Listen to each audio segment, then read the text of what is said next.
factory farming and care for our common home.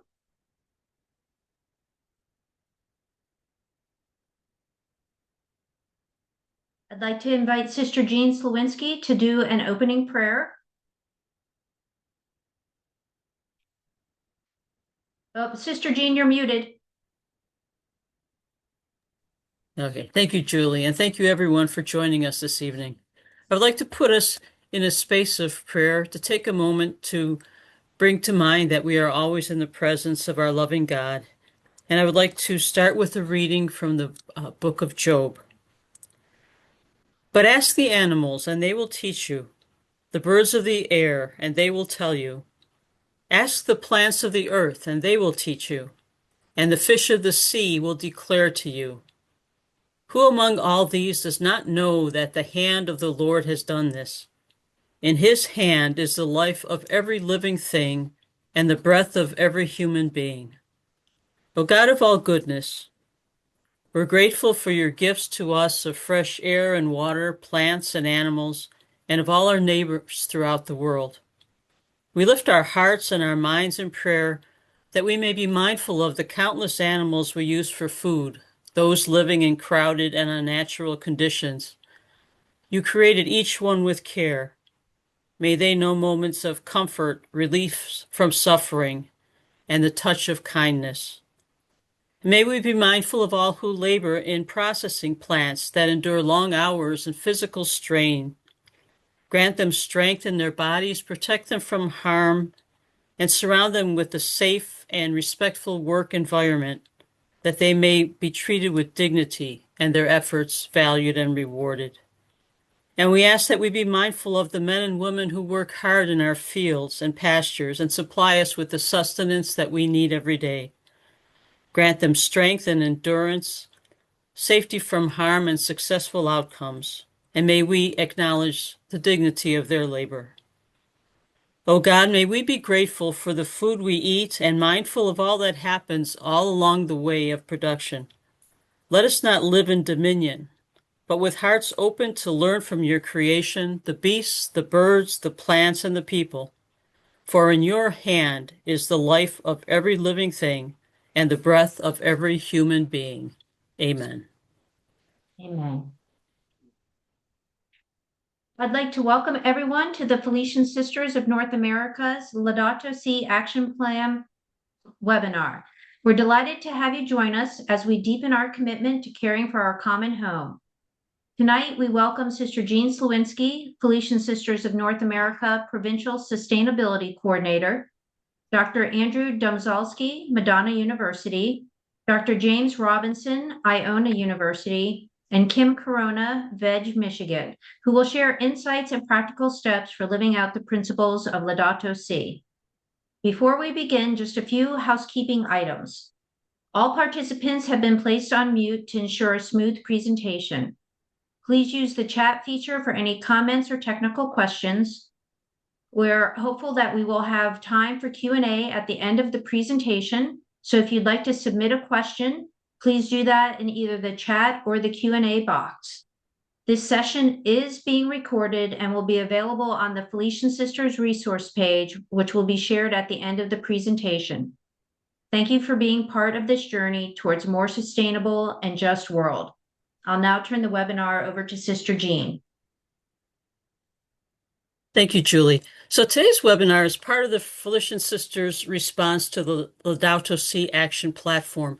And that's an initiative that was inspired by Pope Francis calling us to ecological conversion. So we're individually and collectively called to listen to the cry of the earth and the cry of the poor. And for the Felician Sisters of North America, this is rooted in our Franciscan values, our reverence for all creation, our care for the vulnerable, and our commitment to justice and peace. So our focus on environmental stewardship and social justice, of course, is not new, but in today's world, it's more urgent than ever. So we would like to share with you this topic on the ethics of factory farming and the food that we eat, how it connects to our faith, and how it connects to our living and our future as a planet. So Julie, I would ask you to continue, please. Thank you. I'd like to introduce fully with bios of all of our panelists this evening. I'll start with Sister Jean Slawinski, our moderator. As I previously mentioned, she is our Provincial Sustainability Coordinator, and she serves at the Laudato Si Action Platform Coordinator. She also chairs the Sisters' Socially Responsible Investment Committee and is a board member of the Interfaith Center on Corporate Responsibility. She brings a strong background in environmental planning, sustainability, leadership, and mission-driven advocacy. Dr. Andrew Domzalski of Madonna University is a professor and chair of humanities and director of the Animal Studies program at Madonna University in Livonia, Michigan. His teachings and research explore the intersection of animals, religion, and ethics with a focus on Christian theological perspectives on animal life. He has also spent more than 20 years engaging students in service learning collaborations with the Detroit Zoo. Kim Corona of Veg Michigan is a program manager there where she leads community outreach, education initiatives, and plant-based advocacy programs across Michigan. With a background in humane education and animal protection, she has worked extensively with organizations such as Michigan Humane and HEART. She is passionate about building compassionate, plant-forward communities. And then Dr. James Robinson of Iona University is a clinical lecturer in religious studies and director of the Gagnon Institute for Earth and Spirit at Iona. His work focuses on eco-theology, religion, and ecology, and the writings of Thomas Merton and Rosemary Radford Ruther. He is also actively involved in Catholic communities dedicated to ecology, justice, and contemplative spirituality. I'd now like to turn it over to Kim Corona, who will kick off our presentation for this evening. Kim? Thank you so much for having me, and thanks to everyone who has come this evening. Veg Michigan promotes the benefits of plant-based eating by introducing Michiganders to new food choices through positive experiences and great tasting food. Next. However, this evening we are going to be focusing on factory farms and what they are and the impact that they have on others. And I wanted to start by just sharing a little bit about me. When I was in high school, I just sort of had a little moment where I thought I don't want to harm animals, and so I changed my food choices, but it was very personal. Then when I was in college, I learned about industrial animal agriculture, and I interned at a farm animal sanctuary. And I got to know the animals there, like this pig Lulu, and I learned how they had feelings and needs that were not that different from the dogs and cats that I grew up with.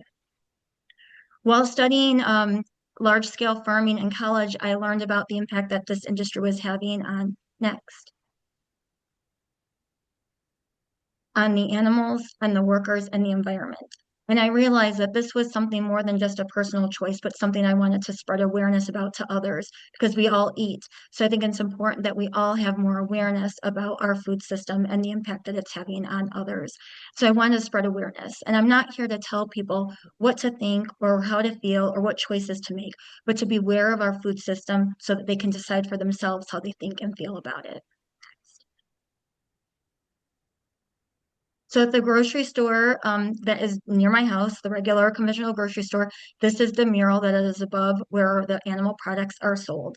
And it's because the industry wants us to have this idyllic image of a farm in our minds. However, farms have changed dramatically since this idyllic image. And while there are still some farms that are small like this, 99% of all the meat, eggs, and dairy that is sold and consumed in the United States is coming from large-scale farms. Next. So in Michigan, we have approximately 290 concentrated animal feeding operations, which is what the industry refers to themselves, also known as factory farms. And we have about 25,000 of those farms in the United States today. Next. So this is an example of what modern animal agriculture is like. And as you can see, we don't see any of those animals roaming around freely. They are inside of these metal sheds, and there can be thousands of animals inside of these sheds. We are going to see what it looks like inside. Next. So the images on the left are what these animals might live if they were on a sanctuary. And I saw sanctuaries firsthand when I interned there, and I have volunteered at sanctuaries since. where they get to express their natural behaviors. The image on top is a battery cage where many hens across the US are living. They only have maybe the size of one sheet of 8.5 by 11 piece of paper to stand on. In Michigan, there was a law passed where we have to have cage-free eggs now, and that is what the image is on the bottom. So as you see, while the conditions have improved from them being in such a confined cage, they are still living inside. They are not able to feel the grass or the sunlight. So it is still a huge difference from what it would be like if they were living in their natural setting. Next. And the conditions for other animals are the same. When we compare them to what their lives would be like in a natural setting, whereas the animals on factory farms are living in confinement, sometimes in cages so small that they cannot even turn around. And if we did these conditions to dogs or cats, it would be considered illegal. We are raising about 10 billion land animals a year for our demand for animal products. Next. And then once the animals that are being raised for their eggs or their milk are spent, where they are not producing enough eggs or dairy to be profitable anymore, or the animals that were specifically bred to be meat have gotten to their profitable weight, they will be loaded onto a slaughter truck and go to a slaughterhouse. And most of these animals have to be transported for many, many miles because our slaughterhouses have been consolidated, just like everything else in our food system. And so there are very few slaughterhouses today compared to what there were in the 1950s. Next. And just as this industry has turned the animals into a commodity where they don't really want to think about them as sentient beings, the workers in these facilities are also exploited. So many of the workers that work in these industries have no other choices. They either have very few employment opportunities around them, or they are individuals who face systemic discrimination in employment opportunities. And the conditions in these facilities are very poor, where they often have low pay, it's highly dangerous, limited to no health care, and poor housing. I saw factory farms in Leelanau County where I saw some of the facilities where workers were living and they look like shacks. Next. And the impact of workers on the meat processing plants, according to the U.S. Department of Labor, the OSHA, they are highly susceptible to biological agents because they're processing animals who were just recently killed. And as we can see, those animals who are living in confinement, they are often very sick, and then they are processing the meat from those animals. And so they're more susceptible than most other industries to all of these different infections. Next. At the National Institute of Health Libraries database, they published a article that reviewed 14 different studies on the mental health risks of slaughterhouse workers. And they had elevated rates compared to other high-stress industries of depression, anxiety, emotional distress, and aggression. One of the studies that was reviewed surveyed workers, and they reported high rates of guilt, shame, fear, intrusive memories, emotional numbing, and disassociation, especially after having to perpetually kill other species on the floor. And research identified that many slaughterhouse workers suffer from a specific form of PTSD called perpetration-induced traumatic stress, where they are suffering mental health issues because of the harm that they have to perpetuate onto someone else. Next. The Guardian interviewed workers from this industry. One of the workers was quoted saying that every coworker that he had been injured at some point on the job.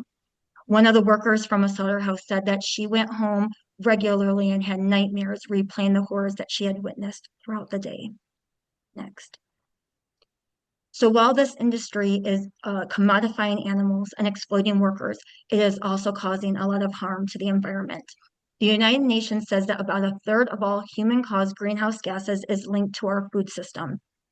And within that, there are three major causes, all linked to animal agriculture.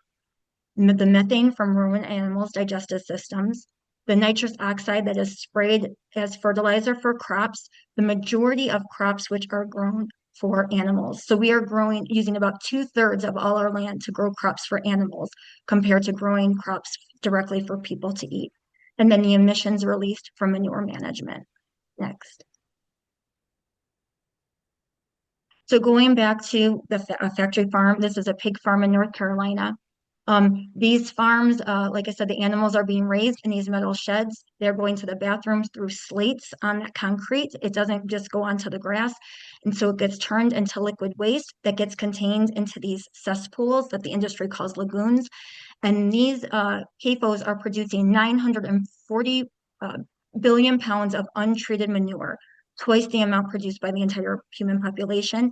And then that waste is filled with phosphorus and ammonia and other nutrients that seep into the ground and water and emit toxins into the air. And so it's highly polluting our environment. Next. The Center for Sustainable Systems analyzed 10 different foods to see their contributions to greenhouse gases. And as you can see, these 10 foods, all of the animal foods were contributing more to greenhouse gases than the plant-based foods that they analyzed. Next. And in our world in data, they analyzed many different foods and to see about the land use for those foods. And as you can see, the beef and lamb by far need the most amount of land to be produced compared to the other foods that they analyzed. And then if you look down, dairy products are next. And in general, the majority of foods here that are producing that need more land to be produced as animal foods compared to plant-based foods. And that makes a lot of sense. You have to grow crops to feed those animals. So you have to include all of that land as opposed to just using land to grow the plant-based foods directly. Next. There's a direct connection between our high demand for animal foods and loss of habitat. So we are clear cutting land to raise animals for food and using lots of crops to feed those animals. So this represents the global biomass of mammals. 62% of all the mammals on Earth are livestock and only 4% are wildlife. Next. And then animal foods also have a big impact. We think about meat a lot, but also dairy.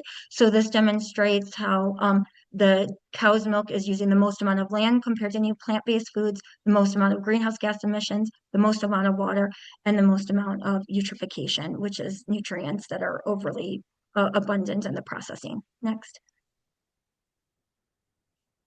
Our food print is a great resource that shows the water use, the water footprint of different products. And we can see that the turkey and the cheese uses by far more water than the bread and the lettuce. Next. And with producing beef, it is by far using the most amount of water. So here we're showing how much water for a quarter pound of beef, 450 gallons. So that's just the beef patty, not the rest of the hamburger. Next. So this was a really broad overview of the impact that our animal agriculture system is having on animals, the workers, and the environment. And so we just wanted to give you that foundation to then think about how we feel about our food system. And then my co-panelists will talk about, based on this, what does that mean for our role in it and what can we potentially do? Thank you so much. Thanks, Kim. I'd now like to introduce Dr. Andrew Domzalski for his presentation. He'll be speaking on the Catholic teachings on animals. Hello, everybody. I'm very happy to be here, and thank you for coming, everyone. So, of course, as Kim delineated the facts for us regarding, food and dairy production, we beg a question. So what are the teachings, the Catholic teachings, the teachings of the Catholic Church in terms of our relationship to animals? And how can that relate or inform us regarding factory farming? So there have been historical developments in the understanding of our relationship with animals from the point of view of the Catholic Church. The first paradigm has been dominion, then stewardship, and then kinship. While we sometimes think of them as the ones occurring in historical sequence, all of them in a way have coexisted throughout the history of the church. So dominion the premise is that the earth belongs to humans. And as we know in Genesis 1:28, and God blessed them, and God said unto them, that is Adam and Eve, be fruitful, multiply, replenish the earth, and subdue it, an important word, and have dominion over the fish of the sea, over the fowl of the air, and over every living thing that moves on the earth. And that has been the text that really shaped for millennia the understanding of not only Catholic, but a Christian understanding of our relationship with animals.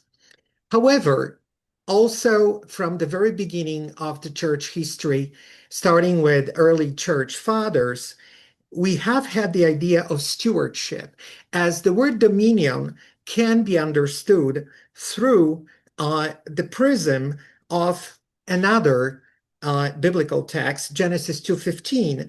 And the Lord God took the man and put him into the Garden of Eden to dress it and to keep it.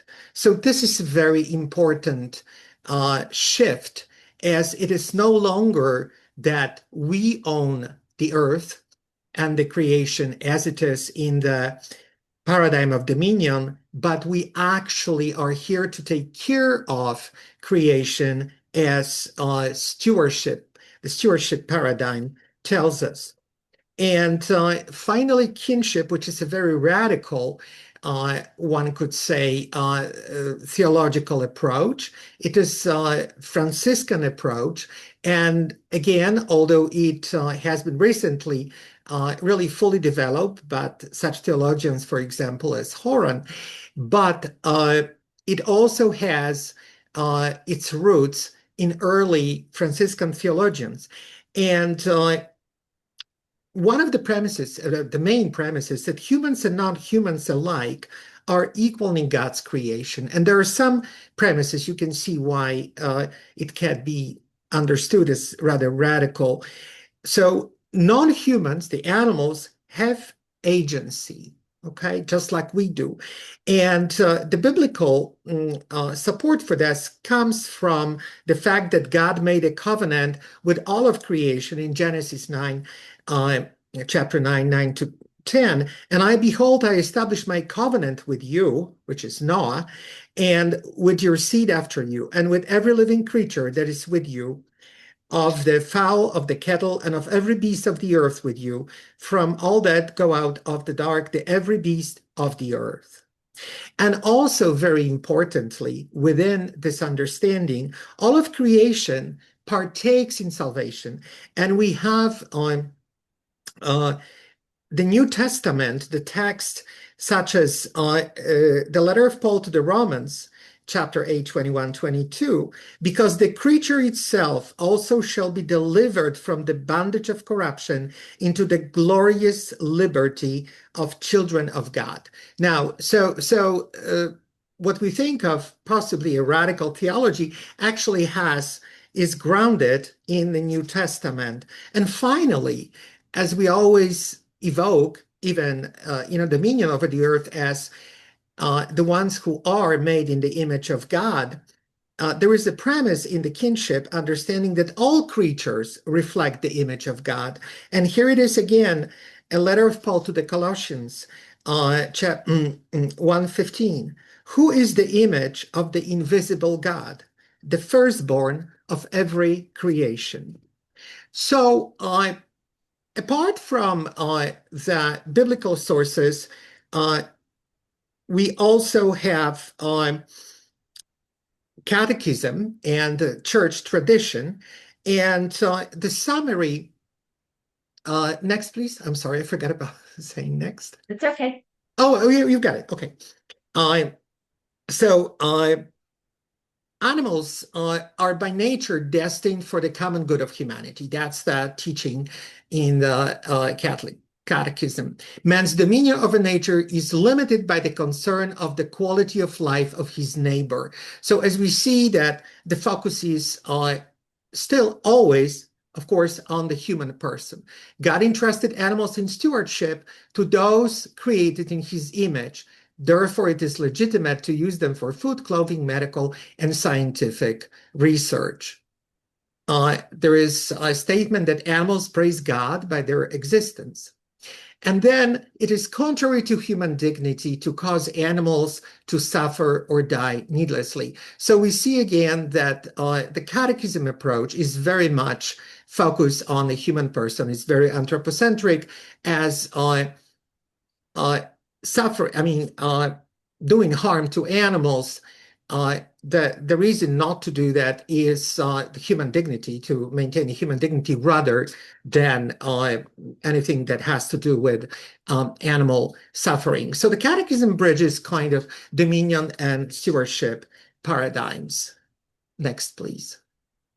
And then we have a wonderful quote from Pope Francis Laudato Si, which is still within this stewardship paradigm, not kinship necessarily, but definitely makes us think. The best way to put men and women in their place, putting an end to their claim to absolute dominion over the earth, is once again to put forward a figure of the Father who creates and who alone owns the world. Next, please. And then I would like to just mention a couple of scriptural readings that deal directly with eating animals. So in Genesis 1:29 and 30, which is the first story of creation, God gives, as you see from the quote, God gives only plants for Adam and Eve to eat, as well as only plants for all animals. So really in the paradise, in the ideal world, there are no carnivores. Now, that changes in Genesis 9:3, and that is after the flood, when God gives Noah, every moving thing that lives shall be food for you, as I gave you the green plants before. And some vegetarian Christians argue that this allowance is made because of an emergency. After flood, you could not grow plants, of course. There was no land. So because of that, you could eat animals. But, that's just, food for thought, so to speak. And there are also several New Testament passages mentioning catching and eating fish. Next, please. So just a couple of alternatives, and I know Dr. Robinson will be talking at length about them. But when we think of some labels that come with food, so some people say, okay, so free range is, an answer. I mean, other than if people do not want to become vegan and vegetarians, they don't have to. So free range is a good choice. However, we have to remember that there are no government regulations that specify how big an outside enclosure must be. So you may have thousands upon thousands of chicken and just an outside enclosure not bigger than a classroom. And most of those birds will never see the sun, but yet they will be labeled as free range. Next. Organic is another one. Now, organic has nothing to do, the label organic has nothing to do with the treatment of animals. It simply states that they have not been given antibiotics. So it really, as I said, has nothing to do with the ethical treatment. Next, please. Buying from local family farms, and that's probably a very good one, especially a viable option if you know the farm and you know what they do with animals, how they raise them. However, I would emphasize known and small in reference to a farm, as according to USDA, any farm, including a large factory farm, which is owned by family members, is considered a family farm. So the issue can be blurred. So if one is serious about their food choices, one, could do some research. And finally, the option that I personally hope is the option of the future, and that is clean meat or lab meat, that is growing meat in labs apart from animals. there is a lot of successful research, and basically, it definitely can be done. Of course, the question is the mass production. And there are some ethical and health issues. However, they seem dwarfed by those of factory farming. Next. Now I'd like to introduce Dr. James Robinson, that'll take us beyond factory farming. Okay, thank you so much. So what you're seeing here is the cover of my book, Beyond Factory Farming, a contemplative prophetic approach to food. The book is going to be released June 24th, by Orbis Books. And maybe at some point we can put a link in the chat, if people would like to pre-order it. I just wanted to share, this is a blurb of the book that Beth Johnson, Catholic theologian, ecofeminist theologian, and religious sister, wrote about the book. She said, "What a vitally important book. By turns lyrical, fierce, and ultimately inspiring, it sheds light on U.S. eating practices with deep spiritual insight. Warning, read it and be changed the next time you sit down to eat." Next slide. Actually, if you could just go back, Julie. I wanted to just briefly mention the cover of this book was done by this amazing artist, Angela Mano, who's currently based in Scotland. And she typically does icons of threatened and endangered species, but kind of in collaboration with me and with Orbis for the cover of this book, she painted animals that who have been subjected to factory farm conditions. And she depicts animal subjects in the traditional style of icons, kind of attempting to capture their sanctity, their holiness. Next slide. So I think about in the book, this vision of eating not as a mere routine, but as a ritual. It's a ritual that we perform 3 times a day. And it's one of our deepest forms of connection with creation, with one another, and with our Creator. It's sacramental, it's Eucharistic. To eat, we take that which was once outside of ourselves into our bodies, and then it becomes our bodies. What you're seeing here are this is a picture of lettuce that was grown at LaSalle Academy, which is a Catholic high school in the East Village. And the students at LaSalle grow organic hydroponic lettuce throughout the year, and they bring it to us at the Catholic Worker. As was mentioned in my bio, I'm involved in a number of Catholic communities, including Mary House Catholic Worker in the East Village. And we get this lettuce each week from LaSalle, and we turn it into beautiful salads that we share with the women who come to us. So you're seeing the picture of the prepared salad on the right side of the screen there. Next slide, please. This is just an initiative that we started with the Integral Ecology Circle at Mary House Catholic Worker on the roof to actually just grow greens directly on site. Really inspired by the vision of Pope Francis, this integral ecological vision, as well as the vision of the founders of the Worker, specifically Peter Morin's kind of back to the land ethic and his sense of making a connection between the farm and the city at these houses of hospitality. Next slide, please. Right, so eating is an opportunity for sensing our radical connectedness to Creator, creation, and to each other, but it's also a confrontation with how disconnected we've become. Next slide, please. So, for instance, often when we encounter food as a product, that product has been deliberately extracted from the context that led to its production, right? So we encounter images like the one in the top left-hand side of the screen, this advertisement of a chicken sandwich, and we don't necessarily encounter, unless we go looking for it, what lies behind these products. And I think a lot of our work as mindful and compassionate eaters and people is to look beyond the surface.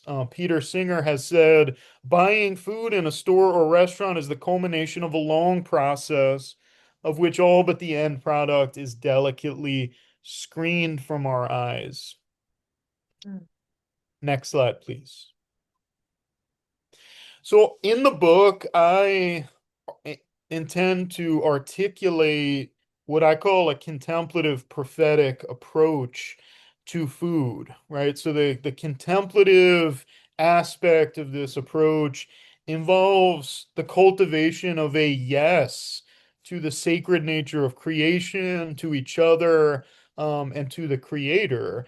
And the prophetic dimension of this approach is an equally strong no that is offered in response to death dealing practices, institutions, and systems that desecrate that which is sacred.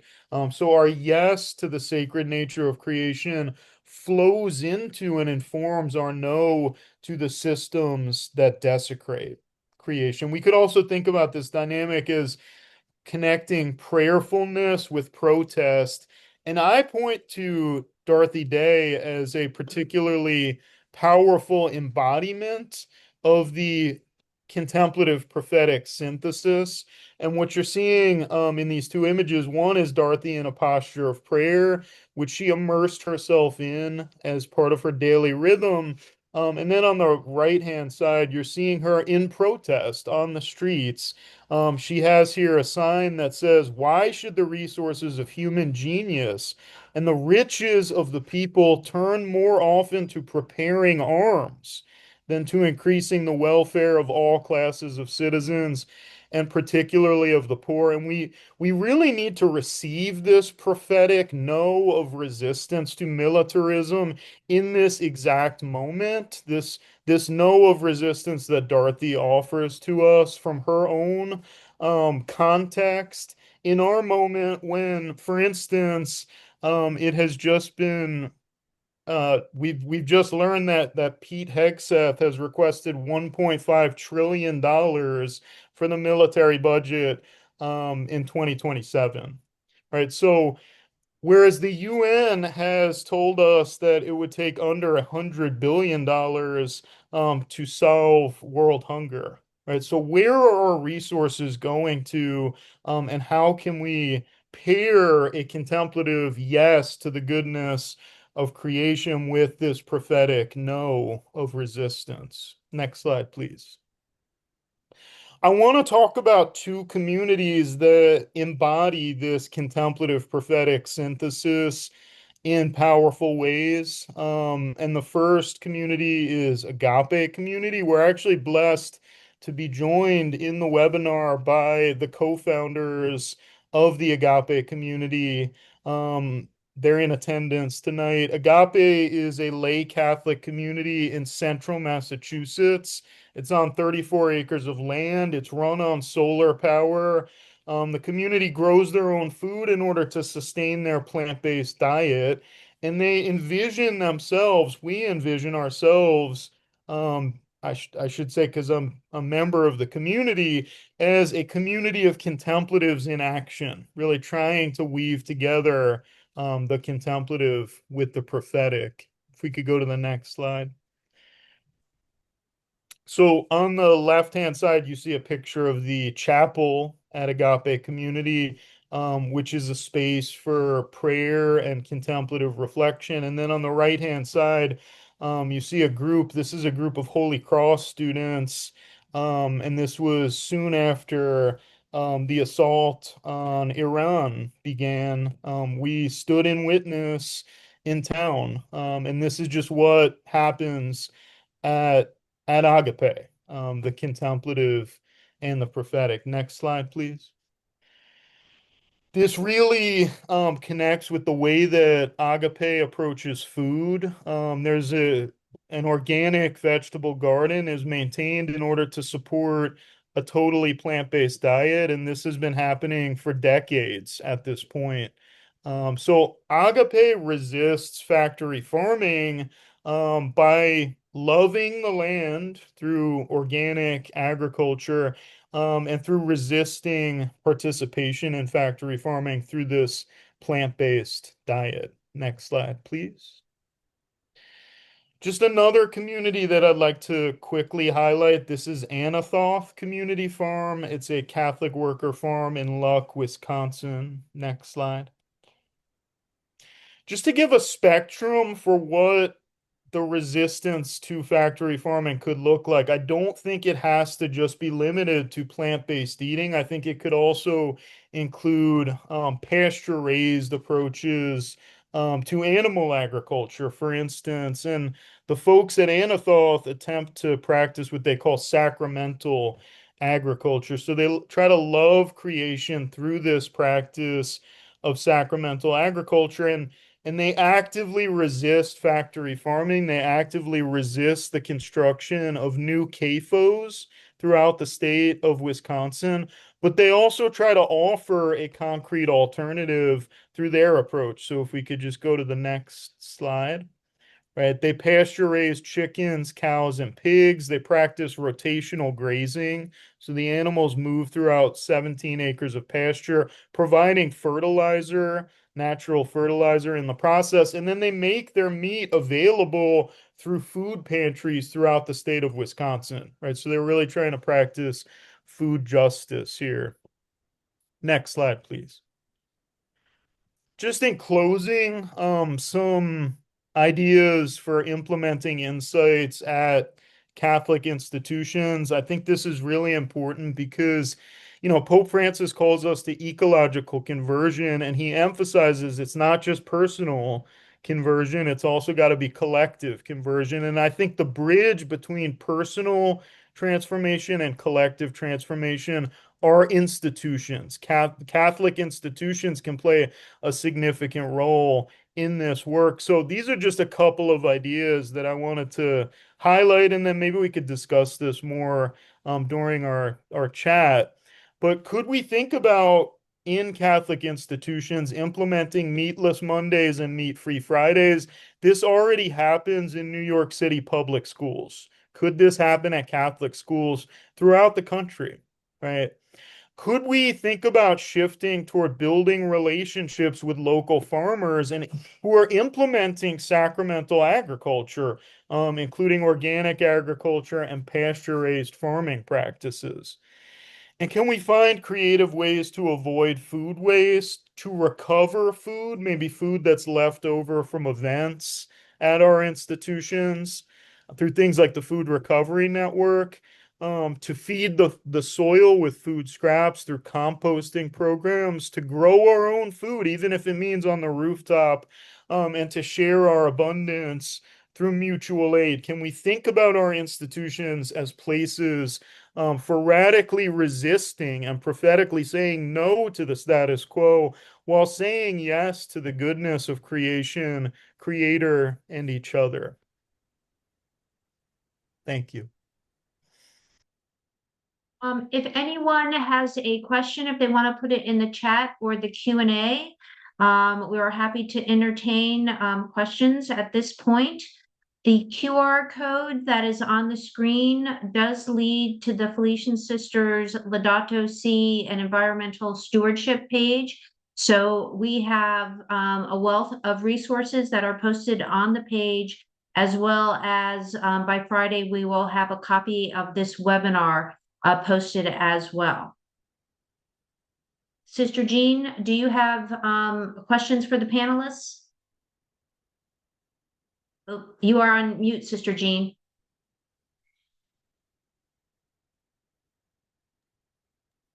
Sorry, I keep forgetting to mute. I just want to open up the floor for discussion among all of us. So when we think about eating meatless, what we turn to automatically are cheese, fish, and eggs. And that seems to go right into the system that we're trying to think about moving away from. So, like, how do we make, what kind of choices can we make to eat meatless?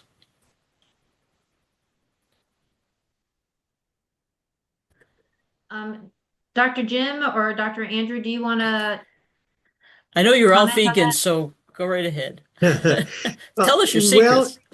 I think that Dr. Robinson said, uh, that there are alternatives. We can go step by step. Sometimes, from the personal perspective, it may be overwhelming to say, "Oh my gosh, I'm I would have to become vegetarian. I have to become vegan."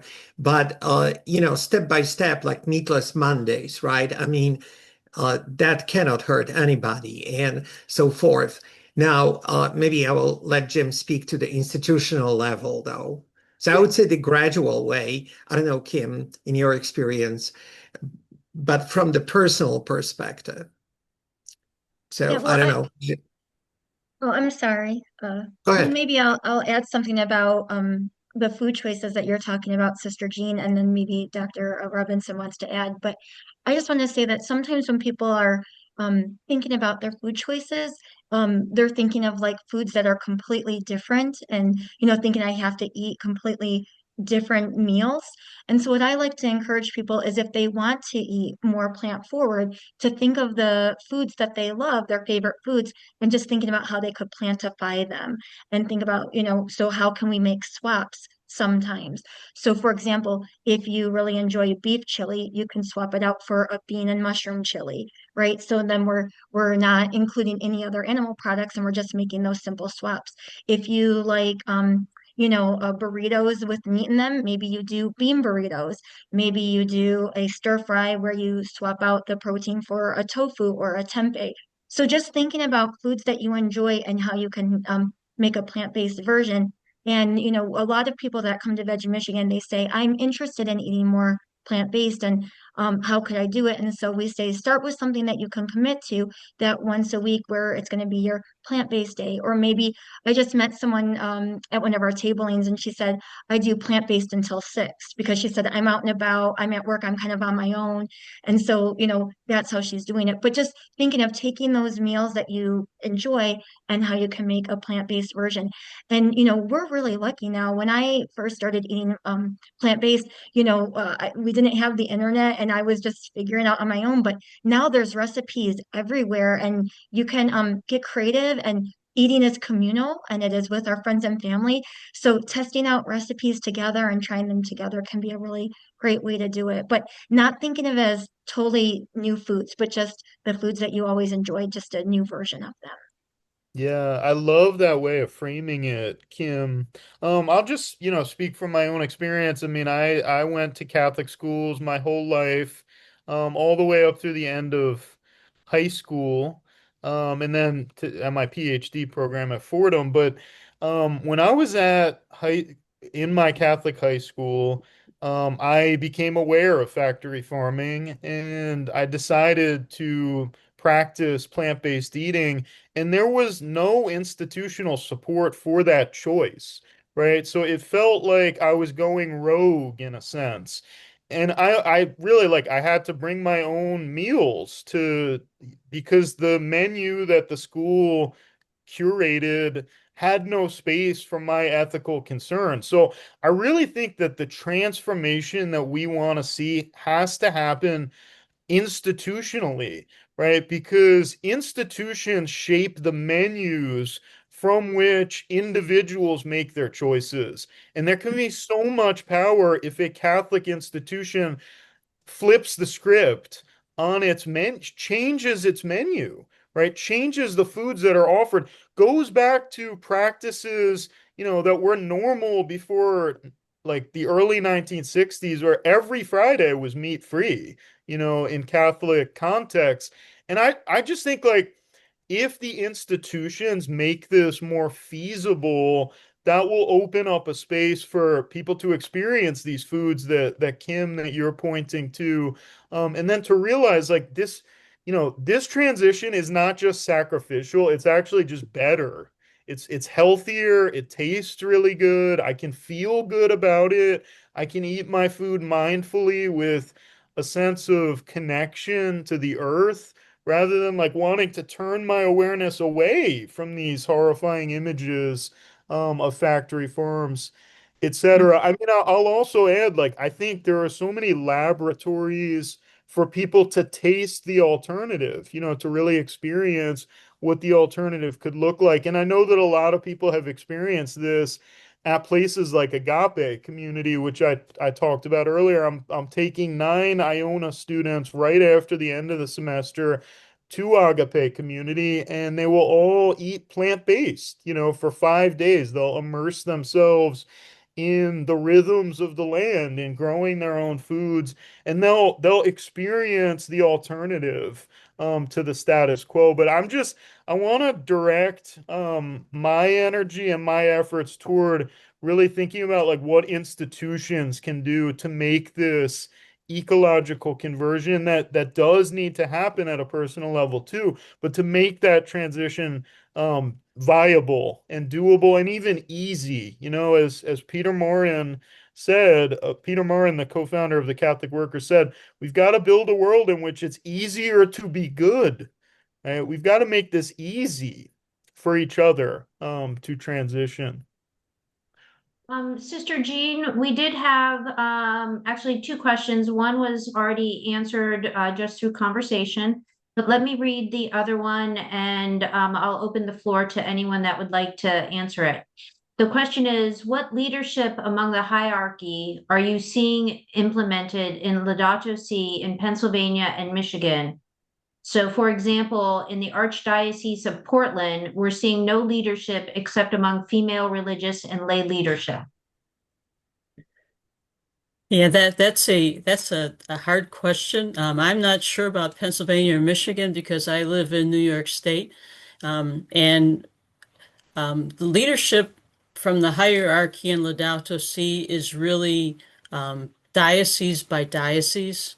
So while some dioceses are very active in it, some are not.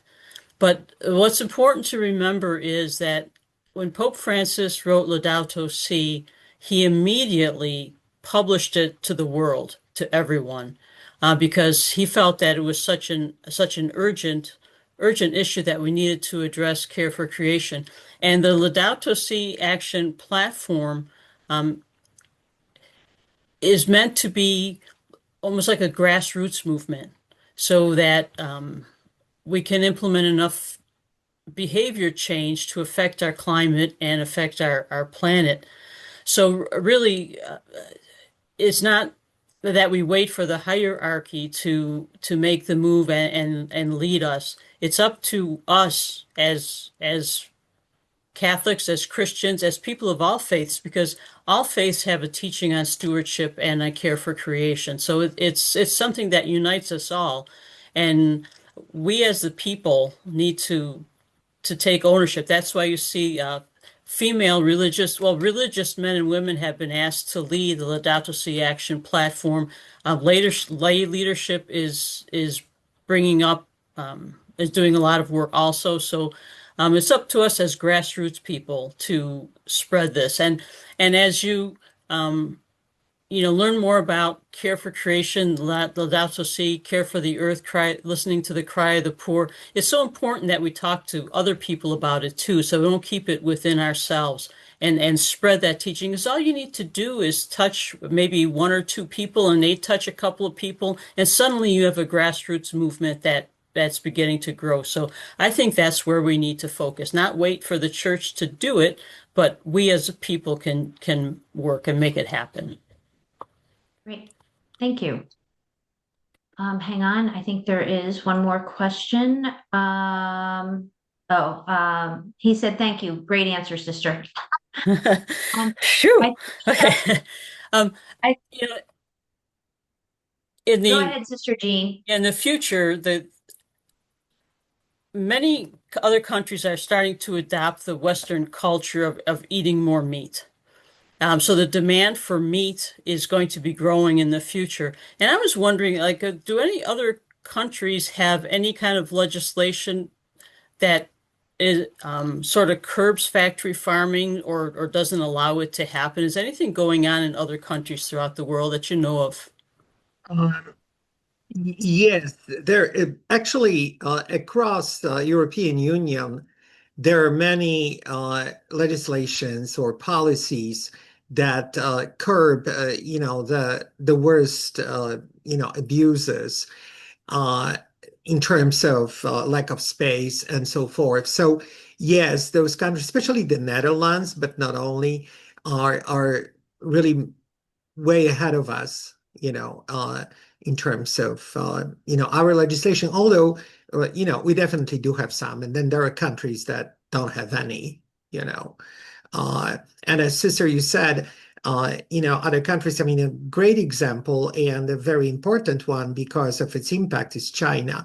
People in China eat more and more, pork and beef. And that really was not the case even a few years ago. I mean, a few decades, I should say, ago. So, yeah, yeah. So that's definitely a problem. Yeah, just to add to what Dr. Domzalski said, in Europe, many in the EU, they've really banned battery cages, gestation crates, and veal crates. And there are some states in the US that have banned those as well. So the most egregious confinement conditions that most people agree when they see it, they are concerned. But even in the US, like I said, we have some states. The ASPCA did a study where 77% of people said, regardless of their food choices, they were concerned about the treatment of the animals before, they're used for food and how they're raised. But one thing that's concerning in the US is that in the current state of the Farm Bill, which should have been voted on years ago, they want to overturn Proposition 12, which was passed by voters in California who said, regardless of whether or not we eat animals, we shouldn't be raising them in such extreme confinement. And Hmm. so they are not allowing the extreme confinement in their state, but they also won't import from other states. And so the Farm Bill is trying to say that that's illegal, that they shouldn't be able to, that hinders the profits from other states. Yeah, the And interstate so something commerce. that yeah, so something that we can do now before the Farm Bill is voted on is people can say that, we don't want you to overturn. Some people are Mhm. calling it Save Our Bacon Act, which is a really a misnomer because it's not that it would be disappearing, but just that we if states want to have regulations on how animals are raised, they should be permitted to do that. Thank I you. think we have time for one more question. Sister Jean, do you have another one? Oh, I have I have lots of questions. Dr. James, you talked about avoiding food waste, recovering food, feeding this soil with food scraps, and some municipalities do have composting where they either pick it up on the street or you could take your food scraps somewhere. Like Hmm. if something is not convenient, people aren't really going to do it. So and for many of us, we compost, but for some it's not possible to do so. So how would you suggest that um, we try to avoid food waste and try to compost? Yeah. Well, I mean, first we want to acknowledge that, we live in an extractive economic system that normalizes things like food waste. In America, it's estimated that up to 40% of food that is produced simply goes to waste, right? Ends up in landfills. So I think we can really start with that issue. We at Iona have a food recovery network chapter, which is a student-run initiative. It's becoming a national initiative. It also has spread to high schools, but basically, It was started at University of Maryland by a student who became aware of just how much food was being wasted through the cafeteria and through events on campus. So at Iona, we've implemented a food recovery network chapter to try to directly address that issue. So if we become aware of potential food waste on campus, maybe after an event, there's 500 wraps that were prepared for the, or what, 200 wraps that were prepared for this event, and there are 50 left at the end of the event. Instead of those going into a landfill, that we bring them to a nearby soup kitchen. This is an initiative that I would highly recommend to anybody who has a connection to a high school or a university. It's really good to get the students directly involved to address that issue of food waste, because again, it's 40% of the food that is produced goes to waste. Well, like over 40 million Americans experience food insecurity. So that's something that can be done about food waste to recover the food, excess food. And then composting. I mean, at Iona, we've started a composting program that the students are directly involved in, and food scraps from the cafeteria are turned into healthy soil that fertilizes trees across campus. So as much as possible, Sister Jean, you were talking earlier about the importance of grassroots. As much as possible, if we can do this work, if we can take back our agency and demand that our institutions change, demand that our institutions become spaces for ecological conversion, the people who are in those institutions can get directly involved in it, and have concrete experiences and start moving this forward. So that those are just two examples of things that are happening, at Iona that I'm involved in, and that, it's kind of joyful to see those happening. Thank you. Thank you. We are at time. So before I turn it over to Sister Jean for our closing prayer, I just want to thank our panelists, Dr. Andrew Domzalski from Madonna, Dr. Jim Robinson from Iona, and Kim Corona from Veg, Michigan, and of course our moderator, Sister Jean Slawinski, that is the Felician Sisters Provincial Sustainability Coordinator. So with that, Sister Jean, would you like to do a closing prayer? Sure, I would like to. And I'd like to take an excerpt from the Prayer for Our Earth that is found in our on Care for Our Common Home, Laudato Si. All-powerful God, you are present in the whole universe and in the smallest of your creatures. You embrace with your tenderness all that exists. Pour out upon us the power of your love, that we may protect life and beauty. Fill us with peace, that we may live as brothers and sisters, harming no one and harming no creatures. Amen. Amen. Amen. Thank you. I want to thank everyone that was online with us tonight. And again, an extra thank to our panelists, Dr. Andrew Domzalski, Kim Corona, Dr. Jim Robinson, and of course, Sister Jean Slawinski. And with that, have a lovely evening. Thank you very much. Thank you. Thank you. Good night.